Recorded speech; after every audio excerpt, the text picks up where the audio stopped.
Alrighty, my name is Chris. This is Malia, and together we're the co-VPs of the May Ambassadors.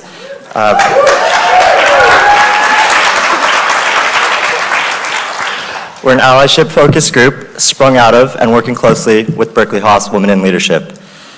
Our group works to educate allies on gender equity and unconscious bias so that we can go forth and be better equipped to support women both in the classroom and the workplace. Gender inequity is not just a woman's problem, it's all of our problem. And so our goal is to bring everyone together to work on fighting against it. Part of the battle is workplace inclusion. When thinking about diversity and inclusion, many companies focus on demographic diversity, perhaps because it's more easily quantified and benchmarked. However, a diverse company must also focus on culture in order to retain its diverse workforce.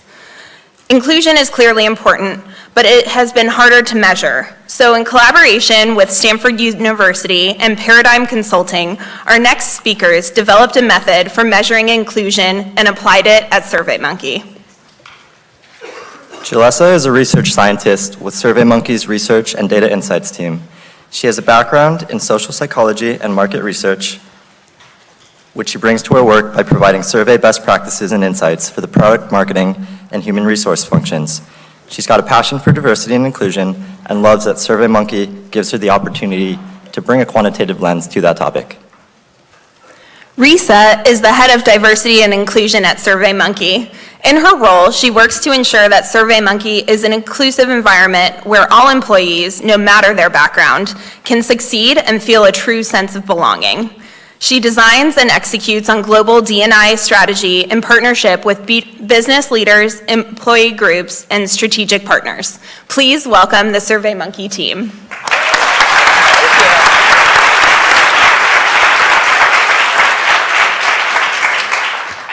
Hello, can you hear me? Yeah.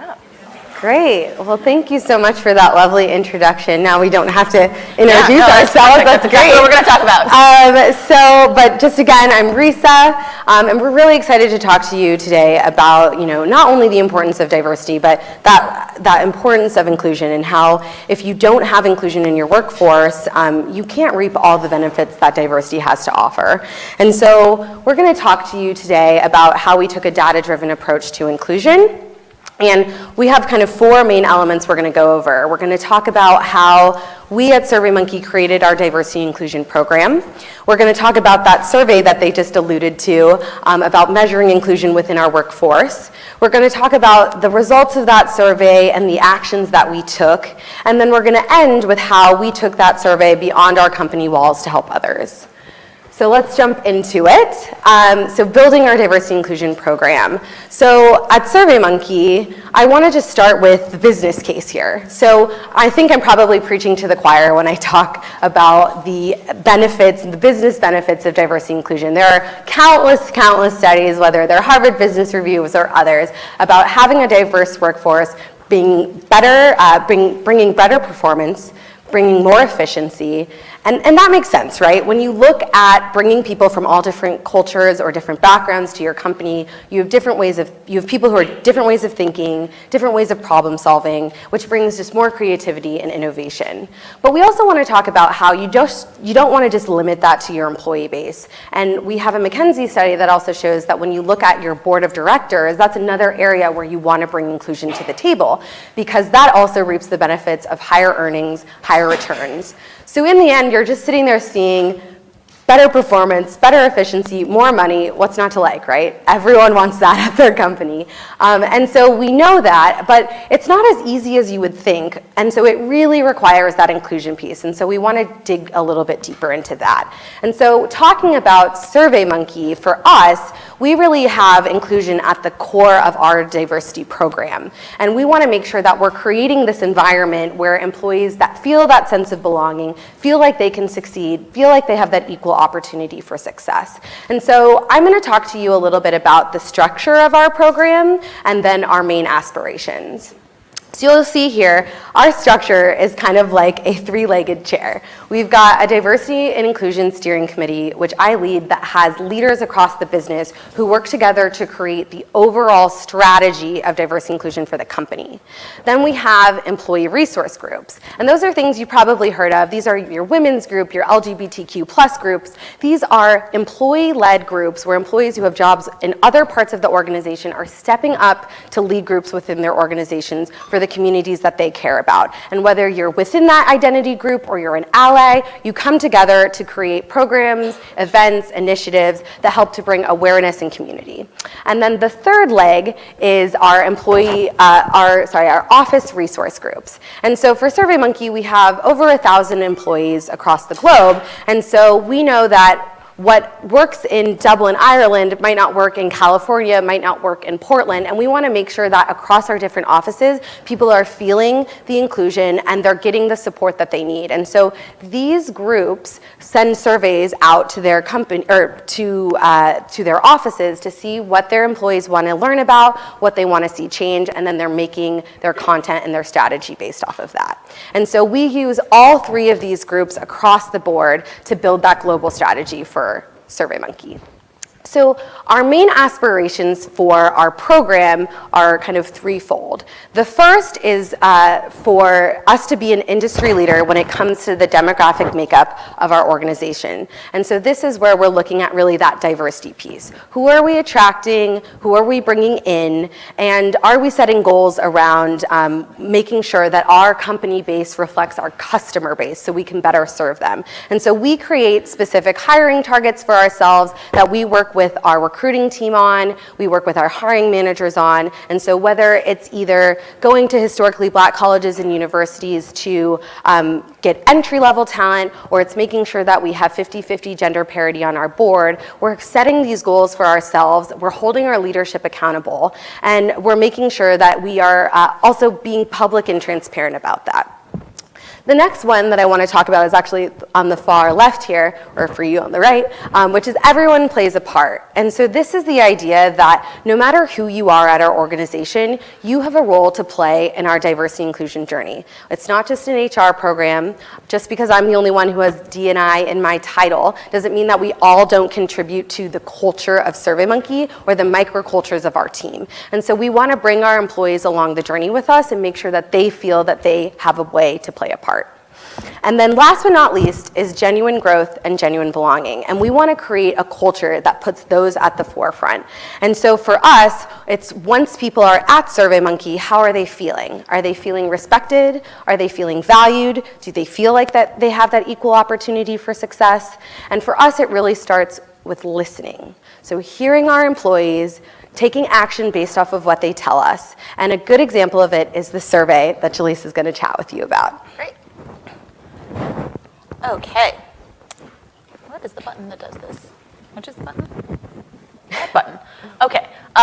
So when we were thinking about how to measure inclusion, so SurveyMonkey is a really data-driven company, and we wanted to try to approach this in a way that's based in data and based off of research. And I'm on the research and data insights team, so I care a lot about being able to measure these things and having them sort of be quantifiable. So we collaborated with Stanford University, the social psychology department, just to develop the content for the survey. And it might not seem super intuitive to go to academia to figure out how to measure inclusion in the workplace, but our company has a lot of connections to the Stanford social psychology department. One of the leads of our steering committee has a PhD in social psychology from there. I used to work there. So those of us who care about D&I at SurveyMonkey, we're really familiar with sort of the roots of thinking about inclusion and all the research that's been done in academia to try to measure these things, usually in the classroom. So we collaborated with Drs. Carol Dweck and Greg Walton, and we focused on two concepts. So the first concept is one from Carol Dweck, and it's the idea of a growth mindset or a fixed mindset. So a growth mindset, a person with a growth mindset believes that talent or intelligence isn't necessarily innate to somebody, that they can grow and learn from their failures. Whereas somebody with a fixed mindset, they feel like they're either smart or not, and failing at something demonstrates that they are not smart. The second piece is this idea of belonging and belonging uncertainty. So that comes from Dr. Greg Walton. And the idea is that in the classroom space, some students can feel a sense of belonging or alternately a sense of belonging uncertainty. And you feel belonging uncertainty when you don't see people who look like you doing well in the space that you're in, or you don't feel like you sort of get how the culture works. And this is actually really common for underrepresented minorities, particularly in the classroom. So these students feel like people like them don't do well in school, and they're also questioning whether they belong in the space, and that takes up a lot of emotional and sort of cognitive energy. So they often end up doing worse in school because they're spending all this time thinking about whether they belong in the space rather than actually being able to focus on their school. So you can see how having a growth mindset would be really useful to have in the classroom, and not having this unsureness about whether you belong in your classroom can benefit students.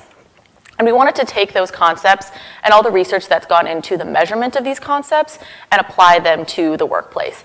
And another really important thing about these two concepts is that there's a lot of research done on how you can actually improve these. So you can teach people to have a more growth mindset even if they start out with a fixed mindset. And you can, through sort of short interventions, reduce the sense of belonging uncertainty for students in the classroom. And so we wanted to focus on these concepts that are something that you can actually change. So we talked about these two main concepts for our pillars of inclusion. And this third one that we wanted to add is not an academic concept, but really important in the workplace, and that's objectivity. So it's the idea that your opportunities, your pay, your promotions and such are based in objective metrics as opposed to sort of belonging in a special group. So if you think that being promoted, doing well in your place is only based off of belonging to a certain group and access to certain people, you're going to have a less certain time about your experience at that workplace. So we built this survey. We sent it out to our internal employees. And on these core concepts, we learned how our employees generally feel. So on growth mindset, we learned that we actually do really well. So a lot of employees feel like SurveyMonkey has a growth mindset about the employee. So doing poorly doesn't mean that you're dumb. It means that you need to improve in this space. Employees believe that the rest of the employees think that they can learn and grow at SurveyMonkey. On the sense of belonging, we also did really well. We found out that both men and women, people of color, white people, all believed that they felt a sense of belonging. So people really understood them, people really cared about them, people really listened to them. So we were doing well on a sense of belonging. We didn't do quite as well on this concept of objectivity. So there were differences between men and women in perceptions of how objective the criteria were for promotions, for salary, and that's not what we wanted to see. So, but we were super excited that we actually found this out, right? So it's a little disheartening to see that some employees feel like the measures are not objective, but it's important that we know this. So there are a handful of other concepts that we learned from this survey in addition to those three core pillars. So one of them was, do employees feel like they're respected and valued by their manager, by their teammates, by their cross-functional employees? And we found out that generally employees feel respected and valued. Underrepresented minorities feel respected and valued, women feel respected and valued. So we're great there. Another question that we asked was about whether people feel like they can share their opinions without fear of repercussions, whether people actually care about them and listen to their voice. And we did really well on that also. Again, there were a few differences between men and women, so that was good to see. One thing that we really wanted to drill down on was, do employees feel like if they report a D&I issue, that their concerns are taken seriously and that their concerns are resolved to their satisfaction? And we did find that among employees who had reported a D&I issue, most of them did feel like their concerns were taken seriously. However, we found out that a lot of them didn't feel like their concerns were resolved to their satisfaction. And what we decided was that it wasn't necessarily that the resolution was something that they were unsatisfied with, but more that they didn't really understand what the whole process was going to be like. So if you report an issue, it might be the case that you're never actually going to know exactly what happened to the person that you had an interaction with. So it was really, our goal was to set expectations rather than making sure that the concerns were resolved properly. And Reese is going to talk about some of the ways that we took action as a result of learning all this information. Thanks. So once we got all of this information, we as a people team or an HR team sat down and decided, okay, what are we going to do here?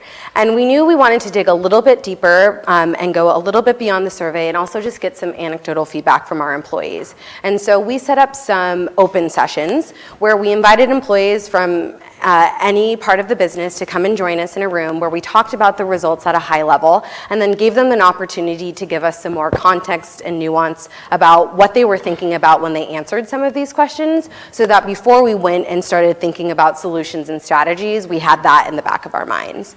And so, as Jaleesa pointed out, there were some areas of opportunity for us, and so I want to walk through for you what are some of the solutions and strategies that we put in place. So around objectivity, so the first of which was conducting a pay equity study. So as Jaleesa mentioned, this is an area for us where employees, when they answered that question around, do you feel your pay is fair, similar to other people inside the company who do a similar role, the answer was no.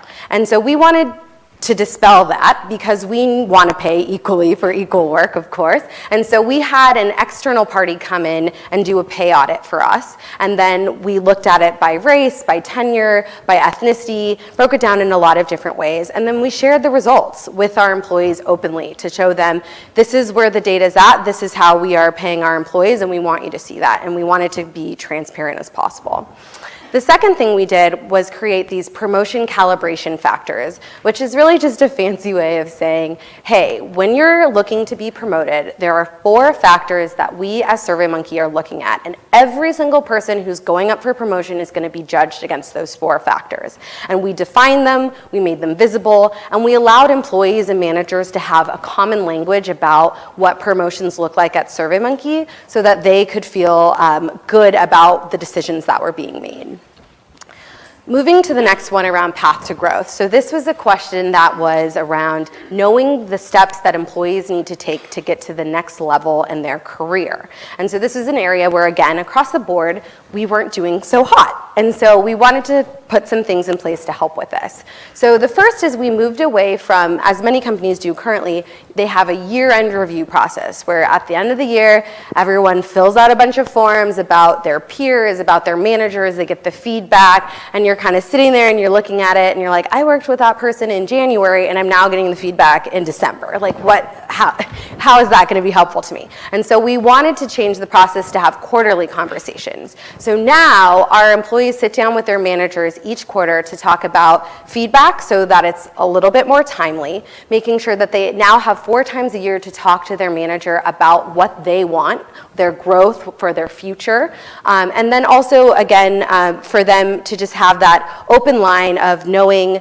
that they will always have time to talk with their managers when they want to. And we gave them a template of questions and things that they could fill out so that they're the driver in the driver's seat for those conversations.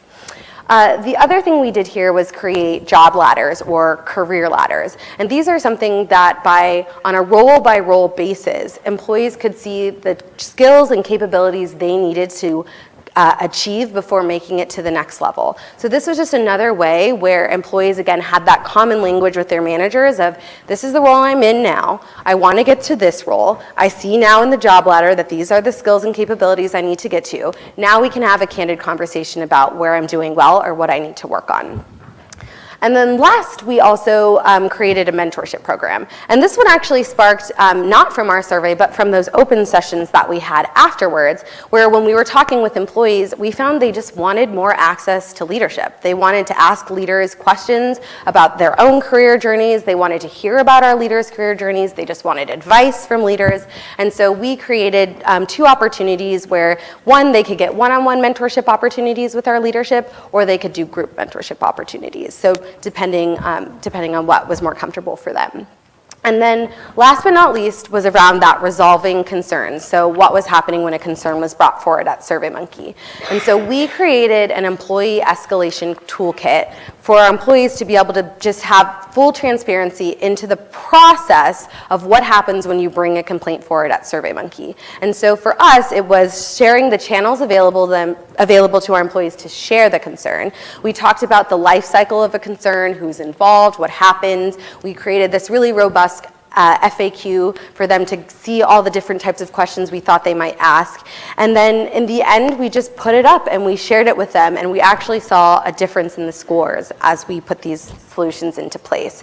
And so all in all, this is just to say that we sent this survey, we heard our employees, we created some solutions, and we saw real impact.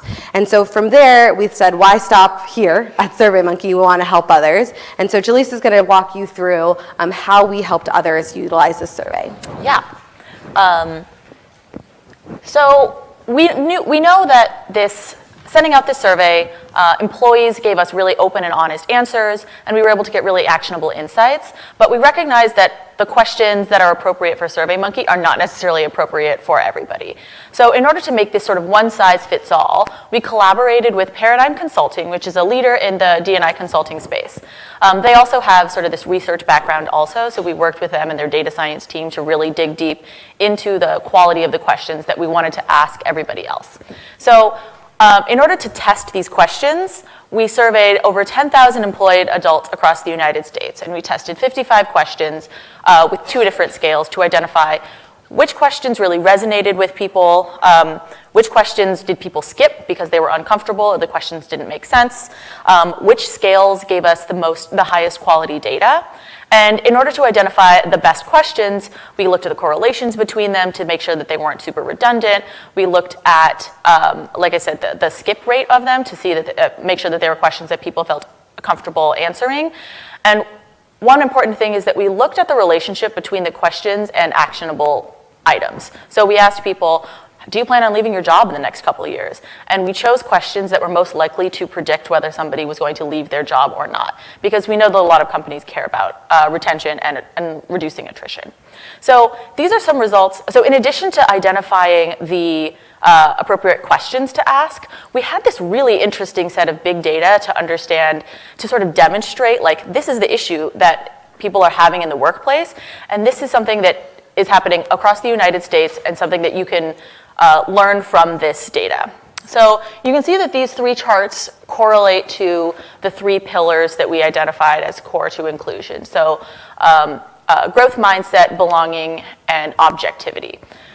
So you can see in this first chart that Black employees across the country were more likely to say that their company has a fixed mindset compared to white employees.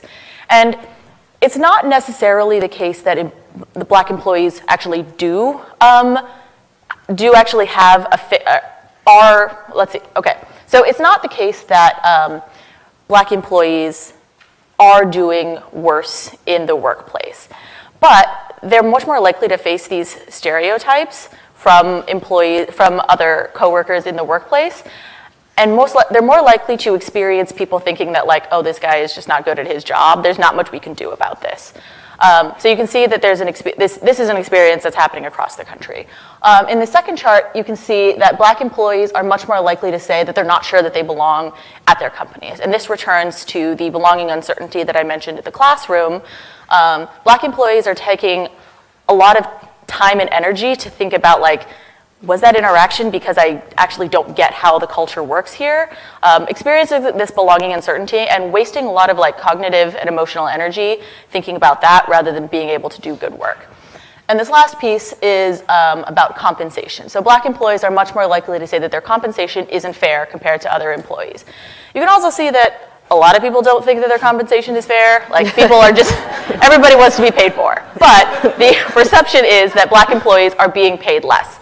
And what's really interesting here is that it is the reality that in a lot of companies, Black employees are paid less. But even within your own company, you might be, so we would do a pay equity study, understand that you are paying your Black employees less, fix that issue, but you could still have this perception that Black employees are paid less, even if it's not the reality. And even only that perception can lead to people leaving, right? If you don't think that you are getting paid what you are owed, you're more likely to leave the company. And that leads us to another interesting concept that we discovered from this large swath of data is how inclusion relates to retention. So these charts might be a little bit confusing, but there's a couple important things that you can take away from this. So these two columns, on the left, it's people who plan on staying at their company, and the right is people who plan on leaving their company in the next couple of years. So it's obvious that people who plan on staying at their company feel more that their opinion is valued, right? It makes a lot of sense. If you feel good about your company, you're going to stay there. So you can see that the bars, people who plan on leaving, they feel less that their perception is valued. But the important thing is that among people who are staying at their company, there's not a lot of difference between men and women. So that indicates sort of a good sense of inclusion, right? That people, both men and women, do feel like they're respected and valued, and that does seem to lead to retention. On this right-hand side, you can see that there's this huge gap between men and women who are planning on leaving the company. And that sort of indicates that this lack of inclusion disproportionately affects women and causes them to leave their companies. So, I mean, retention is something that it's obviously important to a lot of companies. And something, the data like this can be used to argue for doing a survey like this in the workplace. So we built this survey template. It's available on the SurveyMonkey platform for free. So anybody who signs up for a SurveyMonkey account can use this. And it was really important to us that we make this a free template. Like, we don't want to sort of hide this under a bushel basket. It's really important that everybody have access to this and be able to ask their workplace this. And I recognize that this is not necessarily a group here that are HR professionals and would be the decision makers on whether or not to send this. But I think learning about what you can learn from this and identifying, these are issues that I may see at my workplace. You can be an advocate for asking questions like this, just getting feedback from employees. And I think the key that we learned here is that employees are really willing to give this feedback. And with this template, you can really take take some action items as a result of learning this. And that's sort of what we got.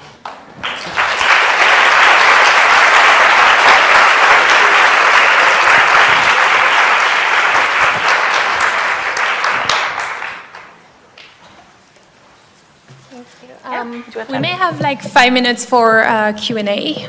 Cool. 2 minutes for Q&A. And we have mics right here. I think you had your hand up. Yeah. I'll speak up.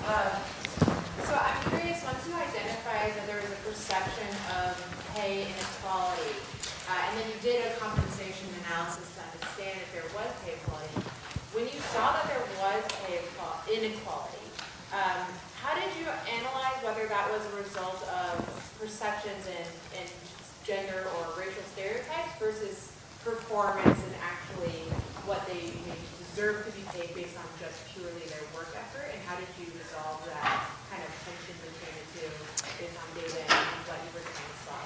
Yeah, absolutely. So we didn't participate in the pay equity study, but the people who were the third party who did, so we weren't making those decisions, but the people who did the third party audit for us were the ones who were looking through and saying, we're looking at everything, and across the board, there's no reasonable explanation as to why there's a difference here. There's not a tenure, there's not performance, there's not that, there's nothing we can see that accounts for it, so our assumption has to be that it's this bias. And so that's where they were the decision makers for us who are identifying that and going across the board and looking and deciding there.